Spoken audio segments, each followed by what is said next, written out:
Sampurasun pamirsa. Simkuring pun aep sejana pangan deui pamirsa dina acara anu maneh saban wayah kieu Warta ti Tatar Sunda. Warta-warta anu baris didugikeun di antarana harga tomat di tukang tani kawilang nyugemakeun. Duit palsu nu ajeuna 70 juta rupiah rong masih sumebar di Kabupaten Garut. Warta kahiji, harga tomat di tukang tani kawilang nyugemakeun. Nu tani tomat di Kabupaten Garut nganglukeun serangan virus nu ngaganggu produksi. Sok sanajan kitu, kiwari harga tomat di tingkat tukang tani kawilang hade. Numutkeun panasehat kontak tani nelayan Kabupaten Garut, Endang Solihin, kiwari produksi tomat patani Garut keur kaganggu. Numutkeun inyana, dina jero 3 bulan katompernakeun nyaeta jroning usum ngiji, loba pepelakan tomat anu kaserang virus. Sok sanajan produksi kaganggu, numutkeun Endang, Garut masih mampu nyumponan pesenan tomat antar pulo. Malahan, cek pamenteun inyana, harga jual tomat di tingkat patani kawilang keur hade. Inyana nandeskeun, kiwari harga jual tomat di tingkat patani nyaeta Rp5.000 per kilo. Ilaharna, patani ngan menang harga jual paling onjoy ukur Rp3.000 per kilo. Salila ieu, tomat asal Garut geus dipasok ka pirang-pirang wewengkon, kayaning Sumatera, Kalimantan, Ambon, oge Papua. Eta tomat-tomat teh numutkeun Endang asalna ti Kacamatan Karangpawitan, Wanaraja, Banyuresmi, Tarogong Kaler, Tarogong Kidul, Samarang, Pasirwangi, Cisurupan, Cikajang, jeung Sukaresmi. Inyana oge ngajamin kualitas tomat nu dikirim ka wilang nu panghadena. Endang nyontokeun salah sahiji wewengkon luareun pulo nu kabagian pasokan tomat asal Garut nyaeta Pontianak. Dina sakali iyang lobana tomat nu dikirim teh nyaeta 7 ton, sedengkeun dina jeroning saminggu 2 kali iyang.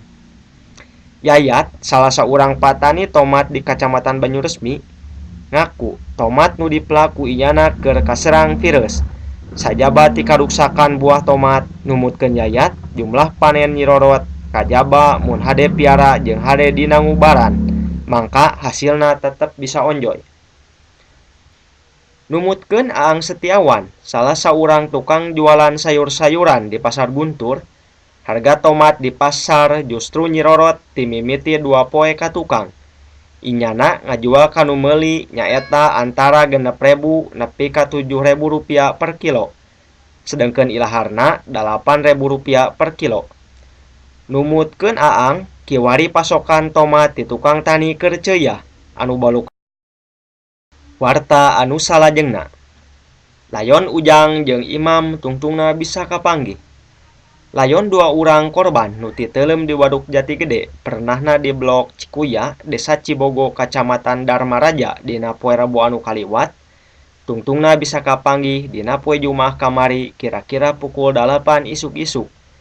Eta 2 urang korban nu boga ngaran Ujang Mastur, 17 tahun, padumuk Dusun Ciduging, RT 2 RW 4, Desa Tarunajaya, jeung Imam Muhammad, 27 tahun, padumuk Dusun Sukasari, RT 1 RW 1, Desa Cieuteung, Kacamatan Darmaraja. Layon Ujang kapanggih dina pukul 8 isuk-isuk kira-kira 10 meter ti lokasi kajadian titeulem. 10 menit ti harita, Layon Imam kapanggih kira-kira 50 meter ti lokasi kajadian titeulem. Eta 2 layon korban kapanggih ku salah saurang warga nalika keur di sisi waduk. Nalika eta, tim SAR gabungan ti Polres Sumedang, Satuan Brimob Polda Jabar, Basarnas, jeung Badan Penanggulangan Bencana Daerah atawa BPBD Kabupaten Sumedang langsung ngaevakuasi layon korban ka darat anu pikeun satuluyna dibawa ka Puskesmas Darmaraja pikeun divisum. Nalika kapanggih, kaayaan korban geus mimiti buruk, alatan geus 3 poe titeulem. Satutas divisum, eta 2 layon korban langsung dibawa ku kulawargana. Numutkeun Panji Pamungkas, warga asli dinya nu mimiti manggih layon korban, eta layon korban mucunghulna beungeut cai kira-kira pukul 6 isuk-isuk. Teu jauh ti lokasi kajadian titeuleumna korban. Mimitina inyana ningali ti kajauhan aya nu ngambang hideung siga sirah korban. Numutkeun Panji nu oge emangna korban ujang, inyana yakin yen nu katembo ngambang teh sirahna korban. Tapi sok sanajan yakin inyana jeung warga sejena teu buru-buru kumaha wani nyokot tindakan. Kira-kira pukul 7 tim SAR gabungan datang ka eta lokasi kajadian pikeun mastikeun eta laporan warga. Numutkeun inyana, patugas SAR langsung ngaevakuasi 2 layon korban ka darat kalawan make kantong mayit.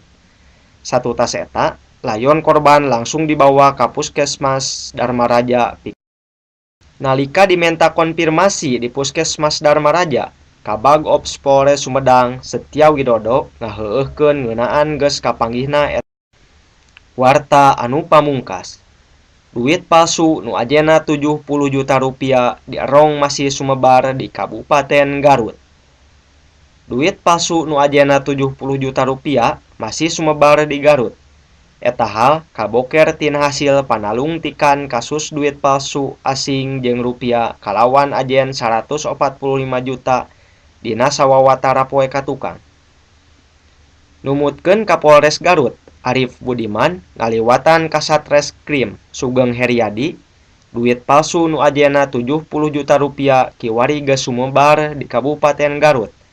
Eta hal bisa kaboker tina hasil pamariksaan tersangka kasus samemehna.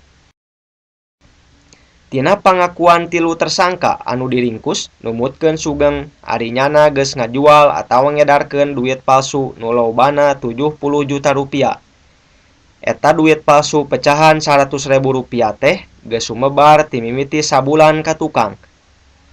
Masih numutkeun Sugeng, kamungkinan eta duit palsu nu ajena 70 juta teh sumebar di pakotaan Garut.